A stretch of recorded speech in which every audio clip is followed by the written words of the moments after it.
think it's a real honor and a pleasure to be speaking to you. I was not aware about the tradition and the history of your organization and your institution. And I'm very proud that an institution that was started by a woman has reached such great heights. I mean, I wish I knew more about you, and I'm sure I'm going to read up a little bit more, but congratulations to all of you. I think it's a remarkable effort, and I wish you all the best in the future. Well, coming to today's topic, we have Mahatma Gandhi as a global leader. Now, to be honest, before we start, I'd just like to give a little short description of Mahatma Gandhi, and that's for some of our viewers who are not from India. I like to define him as a young man who was born in 1869. We have to put that in context. And at the young age of 19, this young man left for London to become a lawyer. He returned to India as a lawyer, and then he moved to South Africa for 21 years to practice law. During that period of time, he experimented with a lot of principles of life. And when he returned to India in 1915, he was truly the Mahatma. Nelson Mandela, the late Nelson Mandela, often said that India gave us a lawyer and we gave India back the Mahatma. When he returned to India in 1915, he decided to single-mindedly pursue the aspect of Swaraj.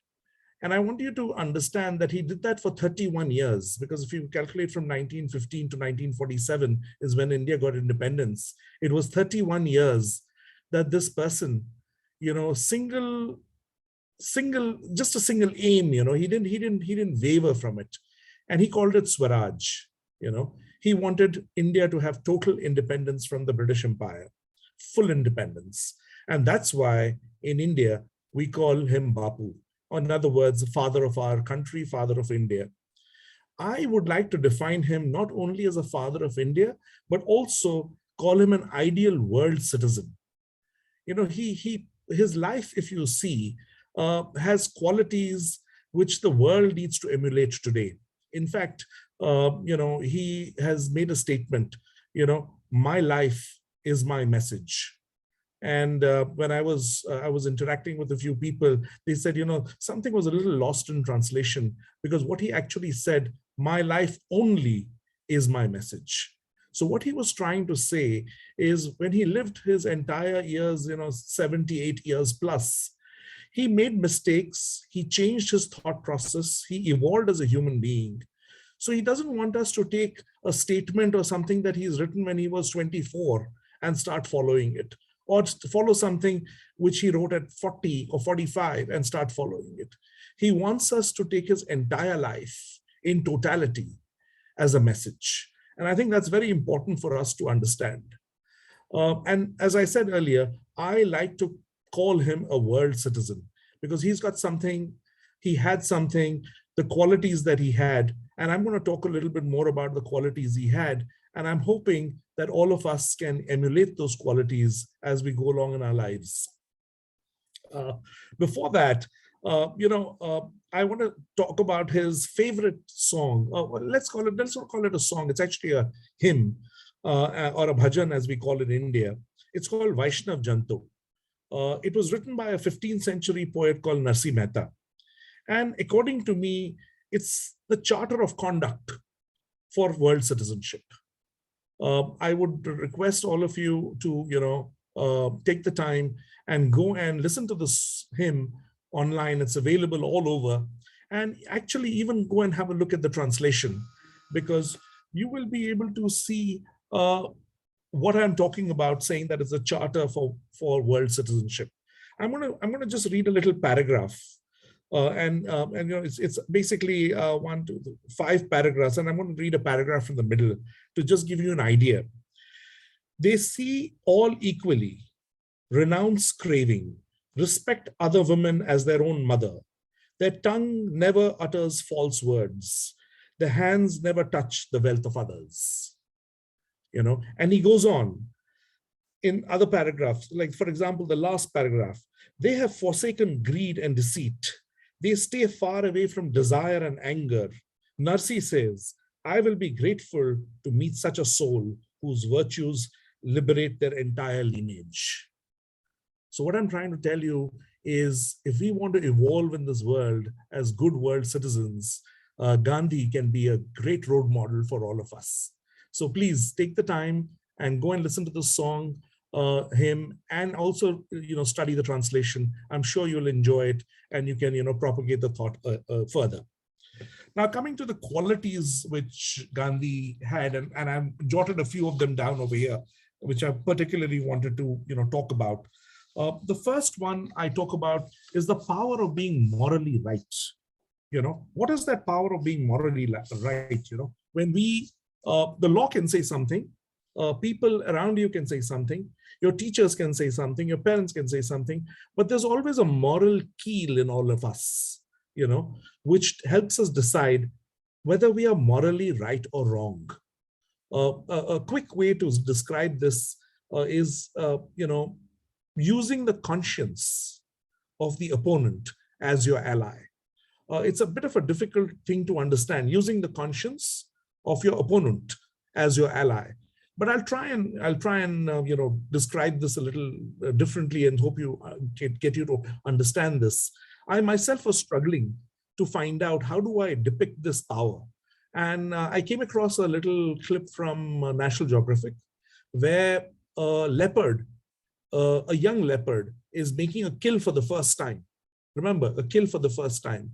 And in the wild, baboons, the big monkey with black face, they are basically enemies of each other, because a baboon with a few of its companions can actually take a leopard on, because a leopard is not very large as a cat compared to if you see a tiger or a lion. So the young leopard is making his first kill, and he catches hold of this baboon, and it catches the throat and is dragging the throat up onto the tree, because it has to protect the kill. At the end of the day, it's the wild. The leopard doesn't know when it's going to get the next kill, so it's pulling it up onto the tree. When a one-day-old infant suddenly drops out from the body and falls to the ground. And that's when something very magical happens. And you can see the leopard slowly going down and looking at this little baboon, and looking at him carefully, a little confused, not knowing what to do. We would all think that it would just say one snap and it'll, kill the little infant over there, and it would be all over. But that's where something very unique happens. He gently lifts the baby into its mouth and takes the baby up onto the tree and protects it for the rest of the night on top of the tree from the approaching hyenas. Because as you know, hyenas are scavengers. They were always waiting for the kill to happen. And when the kill is happened, they come and try to eat, the meat over there. But look at this animal. The animal chose to not, protect its kill, protect its food, but protected this one-day-old infant and dragged it up onto the tree and protected the entire night. I mean, what do you call that? Conscience? What do you call that? Morally right? I mean, I leave all those questions and answers for you to answer. If you go onto my YouTube channel, you'll see this video clip. So please go there and have a look at it for yourself, and then decide, whether conscience will always win in this world or not. So please try and follow a moral path, a path that your conscience allows you to follow. And you will definitely have one of the qualities that a world citizen should have. The second quality, you can have a great heart, you can have a great conscience, but if you're not causing change, if you don't have the ability of, let's say, perseverance, going after one particular job as if your life depends on it, going after something that you want to achieve, and really put all your strength into it. Now, as I discussed earlier, and I stated earlier, that Gandhi came back to India and for 31 years, decided to fight for Purna Swaraj, total independence. Just to give you an idea, somewhere in the middle, we got our independence in 1947, but in 1931, after the Salt March, the British decided to call for a round table, and it was a second round table to discuss Indian independence. And Mahatma Gandhi was sent to London as the sole Indian representative. Now, this is a person who has already fought for about, I would say about, 15 odd years for independence. We're getting an opportunity to discuss Indian independence. He's been called to London. He goes to London. He attends the round table, and they offered him dominion status. The meaning for dominion status was we would control the army, the finances, and certain other parts of the Indian economy, but the rest of India is free and they can govern itself. I'm sure it must have taken a lot for Mahatma to say that, no, I reject the offer. I'm going to go back empty-handed because I came here to achieve Purna Swaraj. That means total independence. And mind you, he's doing this after 15 years of already putting his life in over there. And he follows this up for another 15 years till 1947, when we get our independence. So perseverance is something which is a great quality to have. And I urge you all as world citizens to pursue that.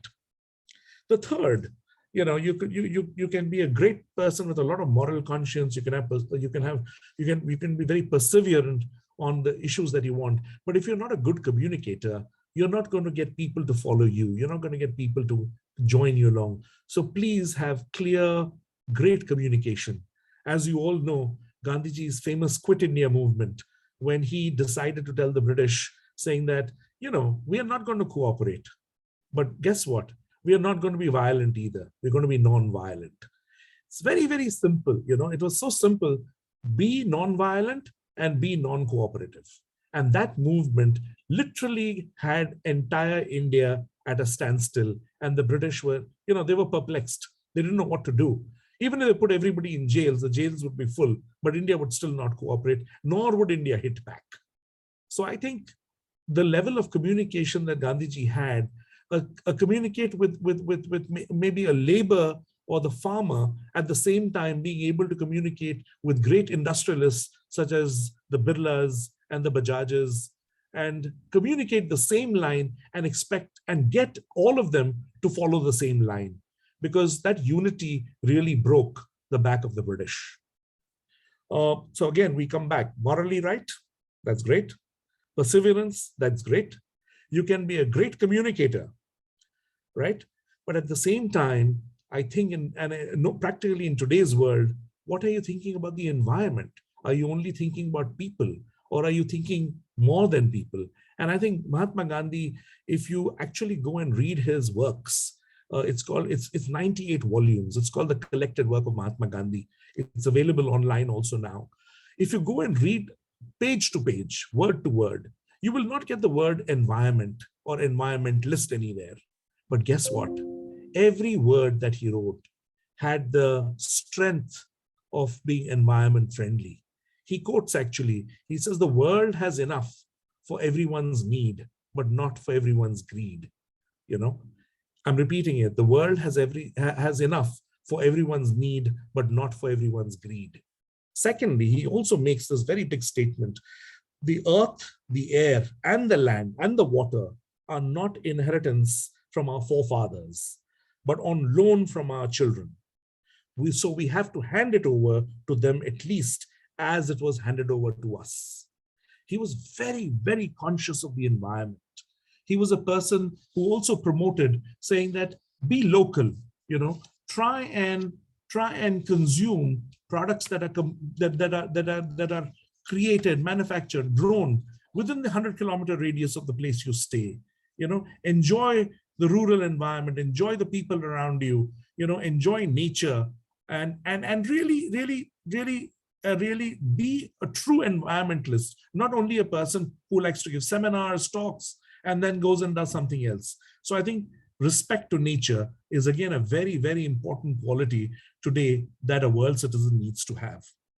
Now, it's very nice to say that, we have all these lovely qualities, but at the same time, we also should be conscious that all of us should have a good way of implementing them also, or as I call strategy, you know. So Gandhiji was a great strategic person who used to plan strategy right down to the core. And one of the best examples I can give you is the Salt March. I'm sure all of you know about the Salt March of 1930. The Time magazine very recently declared that Salt March is among the top three historic movements which caused change. First being the Boston Tea Party, second, the Salt March, and the third was the March on Washington of Martin Luther King. So Salt March basically was the way Mahatma Gandhi decided to galvanize India, unify India against the salt law. In one of my museums, I have the salt license of 1830. And it is a very interesting license because it shows that it used to take 3 weeks of paperwork to get one rake. One rake would be one train load of salt into India. 3 weeks of paperwork before you could lay your hands even on 1 kilo of salt. So the salt was controlled very heavily by the Britishers, because in India, you needed it for food, you needed it for preserving things. It was basically the lifeline. So Gandhiji decided, saying that, this is a great way to get back. Let's break the salt law. The Congress at that point of time was not in favor. However, they fell in line slowly as things went along. Sardar Patel was sent out into Gujarat, the area where they were going to do the march. And he was organizing the things and the route. The British very cleverly picked him up before the Salt March and put him in jail. However, Gandhiji decided to continue, and he started from his ashram, the Sabarmati ashram, with 78 followers. And he decided to walk 10 miles a day for the next 241 miles. So basically 241 miles divided by 10 miles a day. So he took 24 days to reach Dandi, the place where he was going to break the salt law. At this point of time, I wonder why he said 10 miles a day and why not 12 miles a day? Why not 15 miles a day? And I think the answer lies in his autobiography, My Experiments with Truth, where, when he was a young student in London, there's a little line which says that I used to walk 10 miles a day to stay fit. So he decided to walk 10 miles a day. He knew that it's going to take 24 days to complete. He decided to stop at 48 villages. I often ask why 48 villages. I think the simple answer, knowing Gandhiji as a strategist, would be 24 for lunch and 24 for dinner. He started with 78 people. He reached the Dandi shores with 100,000, and 300 million people in India broke the salt law. The British had nowhere to look. They couldn't fill the jails.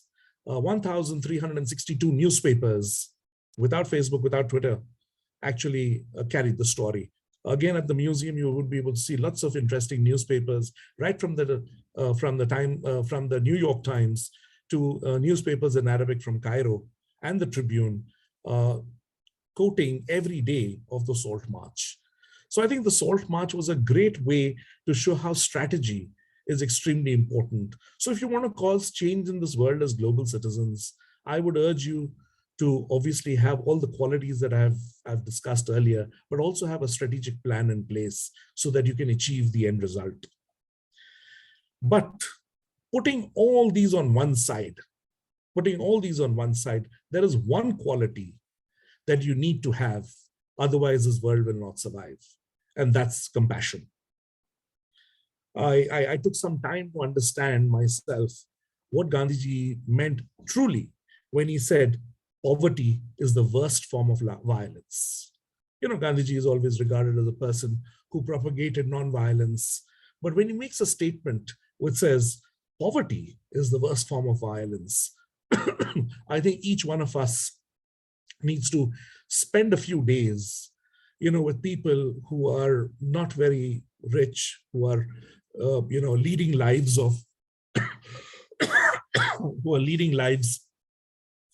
which are so meager that it is difficult for us even to comprehend. I don't know whether I should say this, but there are times that what we spend on dinner, one dinner, is the salary of a person for the whole month. Just to put in context, I mean, poverty is something which when you start looking at it as a form of violence, it starts giving you a new meaning. So I'd like you all to reflect on this, that poverty is the worst form of violence. Having said this, look at the way Gandhi says, the greatness of a nation and its moral progress can be judged by the way its animals are treated. So he was a person who believed in true compassion, not only people, animals, plant life, and society as a whole. So I'd like to end by saying, if you truly want to be truly a great world citizen, the best way would be to find yourself, is to lose yourself in the service of others. So this is Gandhi's quote again: the best way to find yourself is to lose yourself in the service of others. There's a lot to do. I hope you all, enjoyed listening to this short thing which I had prepared for you. I'd like you all to go and have a look at Vaishnav Janto as a hymn. Government of India has done something very interesting with that hymn. They decided to go reach out to the world, and the world actually in each country sang this hymn with their own musicians. And today we have 110 versions of this hymn actually existing with us. And I hope someday I can see it as nothing else but as the world anthem. Thank you so much.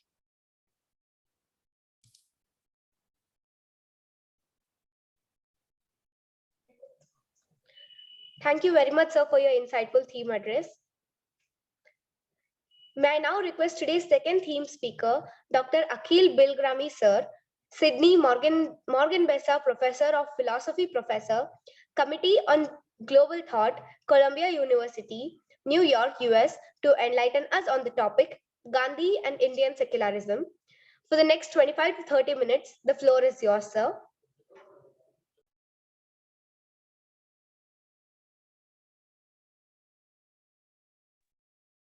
Sir, please unmute yourself, sir. Akhil, sir. Yes, sir. Right. So I'd like to speak today about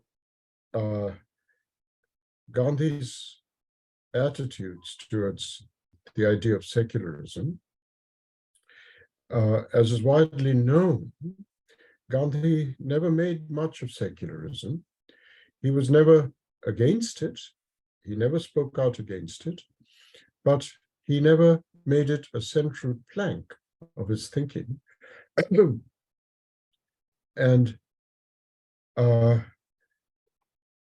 it's a very important thing to get to understand that neither Nehru nor Gandhi talked much about secularism till the mid-1940s, when it seemed obvious that questions of secularism arose during the acrimonies around the partition.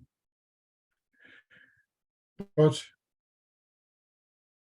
it is a curious fact that not just Gandhi, but Nehru too, never made much of secularism for the 20, 30 years that they worked together in the freedom struggle.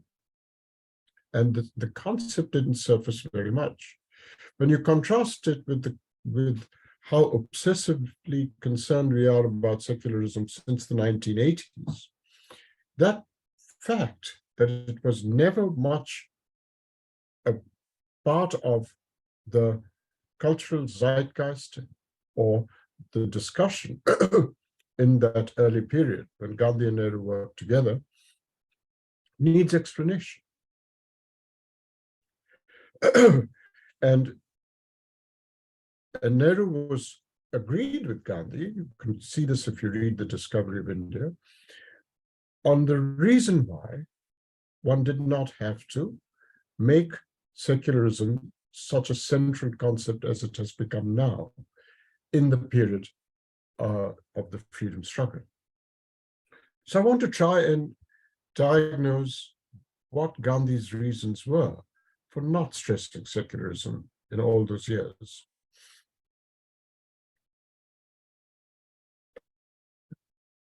Gandhi's explicit claims was something like this. He said, Indian history, the history of India, and this is echoed in Nehru's discovery of India. The history of India is characterized by centuries of unself-conscious pluralism. That's a phrase in Gandhi. It's characterized by an unself-conscious pluralism. So, it was Gandhi's main claim and instinct that when you have a whole legacy, a tradition of unself-conscious pluralism, the concept of secularism has no relevance, has no place. And that's the reason for his studied indifference to the concept of secularism. So what do I mean by unself-conscious pluralism? What did he mean by it? Well, you can't understand this distinction I'm drawing between unself-conscious pluralism and secularism unless you understand the history of Europe, where secularism first emerged as a concept. And I'm talking about secularism, not secularization. Secularization means just the loss of belief in religion and God and so on. But secularism is a political doctrine, and it's perfectly compatible with belief in God and religion. It just means belief in God in any particular religion cannot influence directly political matters and issues in the polity. So what I want to talk about a little now is what is it about the history of Europe and where secularism as a concept arose? What is it about Europe that makes secularism so urgent there in the entire modern period, ever since Westphalia, but which Gandhi and even Nehru refused as being relevant in India in the first half of the 20th century, first 4 decades of the 20th century. Secularism, to understand this, you have to understand what secularism's genealogy is in Europe. Secularism arose in Europe in the context of,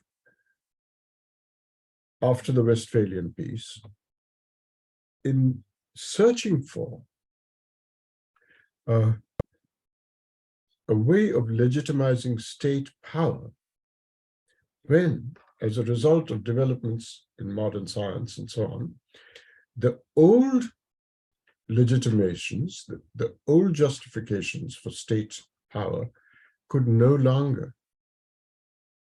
be effective. That is, with the changes in modernity, with the rise of science, the old legitimation, which was the divine right of the monarch who personified the state, that justification did not carry the same weight.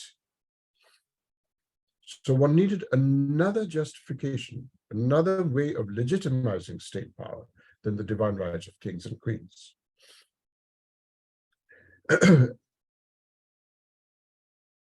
It was no longer possible to justify state power in terms of theology, and what was needed was a justification of it in terms of what I would say is political psychology. What do I mean by that? What I mean by that is that state power in the context of the Westphalian peace and its aftermath was emerged when scattered locations of power power was very scattered for centuries, but it began to be increasingly centralized from the mid-17th century on. And at the same time, a new form of entity had emerged after the Westphalian peace. And that new form of entity, which came to be called the nation, became inseparable, became fused with the idea of power that was increasingly centralized in a centralized state. So much so that over the decades after the mid to late 17th century, the very idea of a nation became fused, completely conjoined with the idea of a state. It was captured by a hyphen, nation-state.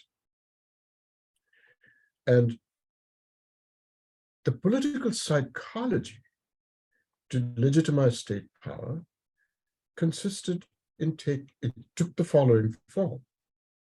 The idea was that you created a feeling for the first half of this hyphenated conjunction, nation-state. You created a feeling for the nation and thereby legitimized the right-hand side of the conjunction of which is the state.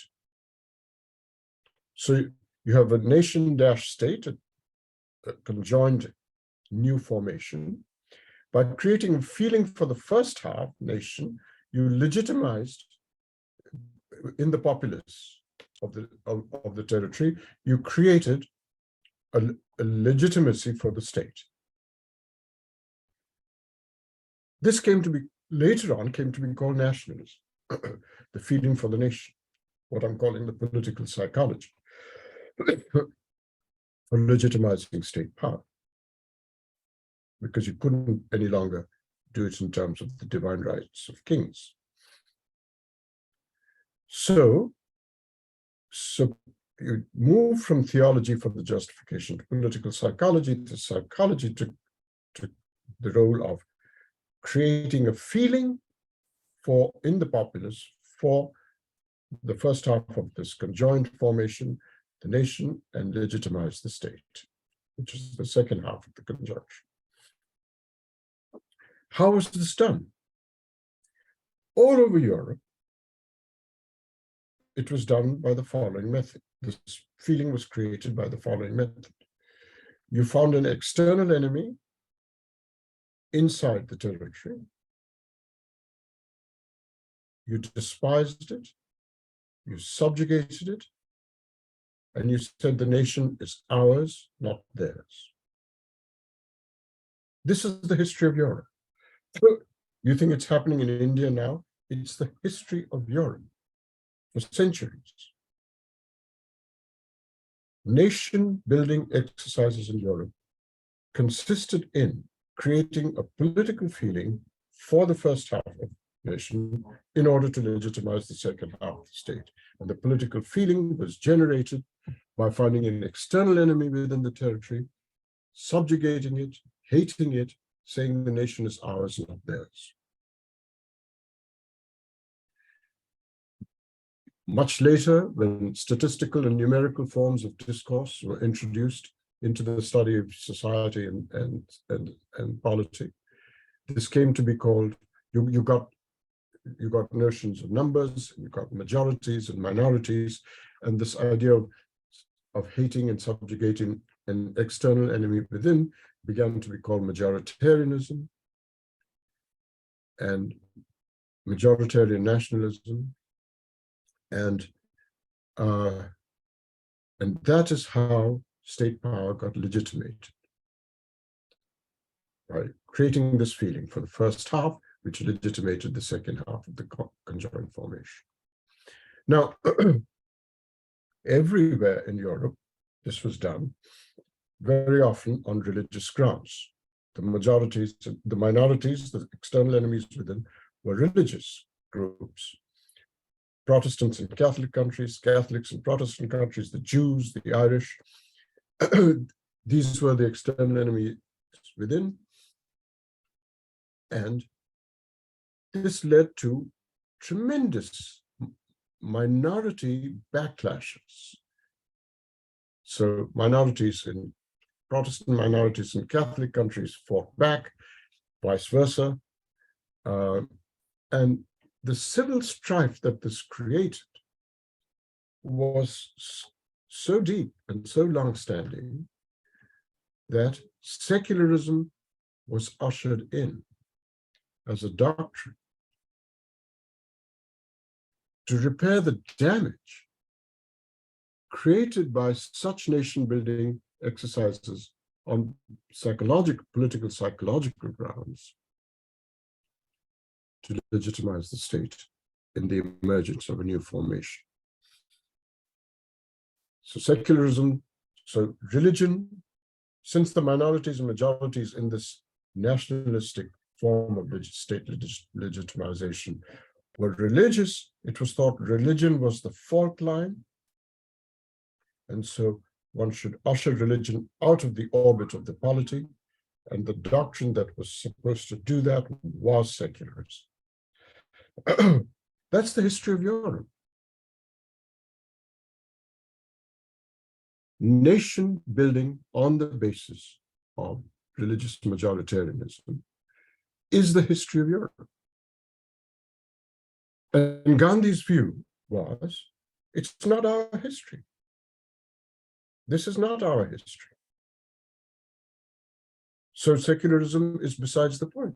It was introduced to repair a certain damage. That damage has not occurred here. We are an unself-conscious pluralism. We have not undermined that unself-conscious pluralism by a kind of nationalism that is a European phenomenon. It's not our phenomenon. And that's why Gandhi and Nehru never spoke of secularism at all in those decades they worked together in the struggle for Indian freedom. It's only now that we speak of secularism, the last 40 years. So, as obsessively as we do. I mean, I should point out that secularism as a concept emerged in very technical legal matters in the 1950s and the reform of Hindu law and so on. But those were legal, constitutional, specific issues. It isn't the kind of issue that ever since the mid-1980s, ever since the 1980s, has preoccupied us so centrally. So here's the overall point I want to make. Gandhi's indifference to secularism was because he thought it was, quite correctly thought, it was a European phenomenon emerging to repair a damage there that emerged out of a certain conception of the nation and nationalism, which emerged only because older forms of state legitimization had lapsed. And he said, this is not our history. We have never had this nationalism. We've never damaged the unself-conscious pluralism by these methods of nationalism. So it's not relevant here. Now, what we need to ask, I believe, is that ever since the 1980s, European nationalism has been replicated here. And if Gandhi's diagnosis is the one that I'm presenting for not being interested in secularism, that very diagnosis would make him say it's relevant in India today.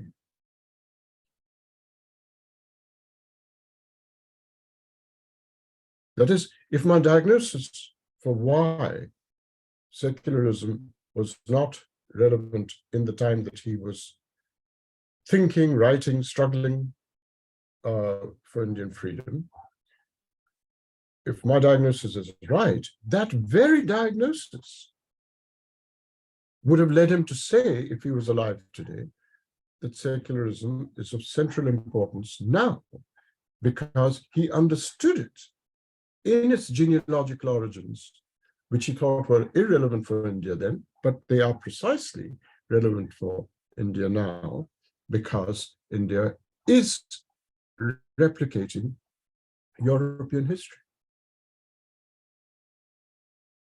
Now, there'll be lots of objections to what I'm saying.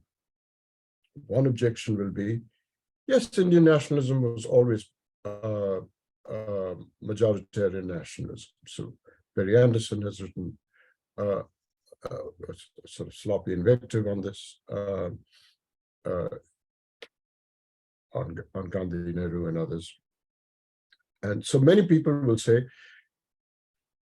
there were elements of majoritarianism in Indian nationalism and minoritarian backlashes and so on and so forth. So there was no unself-conscious pluralism in the 20th century when Gandhi. I believe that that is wrong. And I'm going to close by giving you some reasons for saying that European nationalism was not present in the early part of the 20th century in India. In fact, it was not present until basically the 1980s. So let me respond to this objection that European nationalism did exist in India at the time that Gandhi and Nehru were struggling for, and others were struggling for Indian independence. You see, I mean, the grounds on which this is said is very often that there was a Mahasabhite element in the Congress ever since the 1920s. Then, of course, there was Savarkar, Govalkar, and even some elements in Tilak. And so these were all signs of majoritarian nationalism. And the Khilafat movement was a Muslim communal movement, it will be said. Well, I completely disagree. I think historians should make a distinction, a very vital and important and crucial distinction between antecedents and roots. Antecedents are not roots. What happened in the 1980s did have antecedents in the Mahasabhite element in the Congress. People like Shahabuddin and so on may have had some antecedents in some Muslim reactions to Hindu majoritarian elements. But these were not the roots of current communal politics. It is, to say something is the roots, you have to trace an organic causal pathway from the earlier phenomenon to the current phenomenon. Nobody has traced that. No historian has shown that these were forerunners which caused, there's a causal pathway to Narendra Modi and the BJP and so on. The attitudes, the electoral successes, etc., of the Hindu right wing in India emerged only in the 1980s. It is not something that had its roots and has a causal pathway going back to the Mahasabhite element in the Congress or to Savarkar or anything like that. Why do I say it had its roots not earlier, but only in the 1980s were the roots for all this laid? Why do I say that?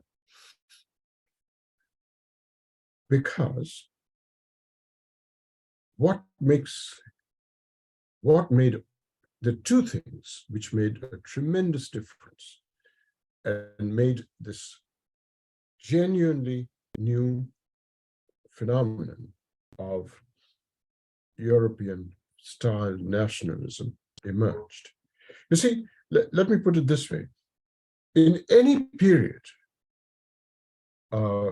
especially when there's an anti-imperialist struggle, there are going to be different strands of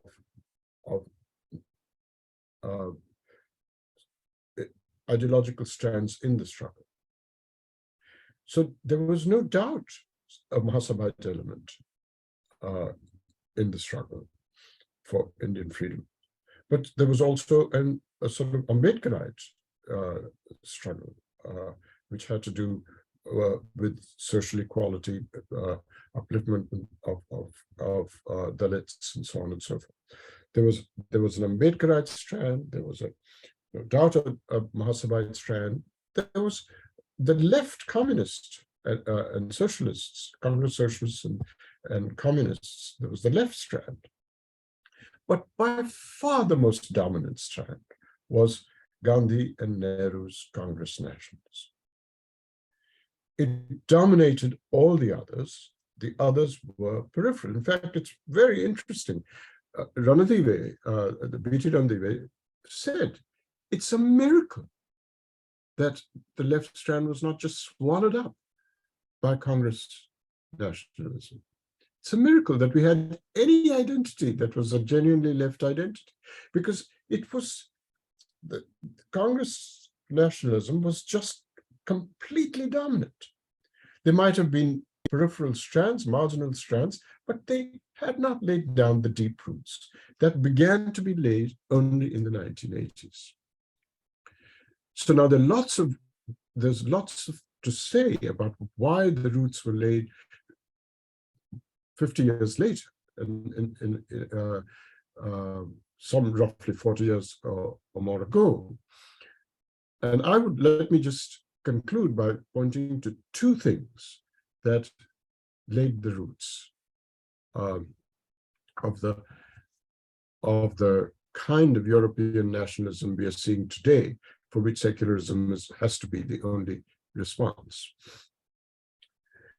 One set of roots was laid because of a kind of politics that emerged after the Mandal Report. That, what is often called the Mandalization of Indian politics, what Mandal showed was that Hindu society is deeply divided by caste. And the politics that emerged displayed how divided Hindu society was. And the upper caste right-wing Hindu forces responded to this in a very determined, very organized way to try and fight this disunity of Hinduism being revealed by the Mandal Report and its aftermath. And they made a tremendous effort, not just electorally, but in the cultural field, in the organized paramilitary field, to counter this disunity that had been revealed by Mandal, to say we are indeed a unified religion and society, religious community and society. And they did this by finding an external enemy within, hating it, subjugating it, generating attitudes of lethal emotional attitudes amongst people in order to counter the effects, the cognitive and cultural effects and political effects of Mandal.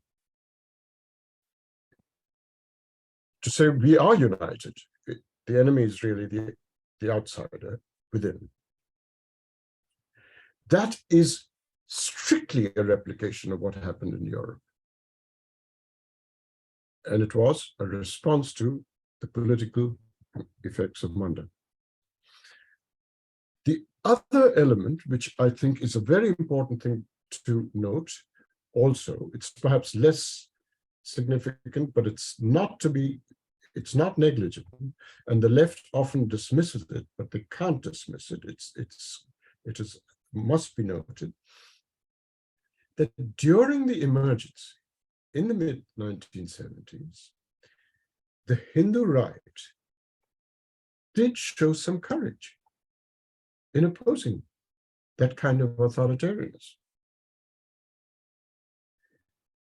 The center left, which was much more powerful, the Hindu right was marginal. The Jan Sangh, which was the party of the Hindu right, had hardly any seats. The center left was very powerful, and they showed no courage. They lay down like doormats for Indira Gandhi and Sanjay Gandhi and so on to stamp on them and the liberties of the country. So center left showed absolutely acquiesced in this authoritarianism, and they were much more powerful then. The Hindu right, which was not very powerful then, showed a great deal of courage in resisting it, and they slowly won in those few years. They slowly won quite a remarkable moral high ground in the Indian political scene. It's then that the BJP was created and began to have its electoral successes. And that's when the roots for the kind of communalism that we see today were laid, for both these reasons. This concerted effort to counter the effects of Manda, to try and unify the religion, which has shown to be disunited, and the moral high ground gained by the Hindu right in the response to the emergency. Both these things helped greatly to make the Hindu right central in Indian politics, and we are seeing the effects of that now. And I would say that Gandhi's view would be, given his analysis, for not seeing the very analysis that saw secularism as not relevant, based on the difference between Europe and India. Now that Europe is being replicated in India, if he were alive, would be the first to say it's highly relevant today. Thank you very much.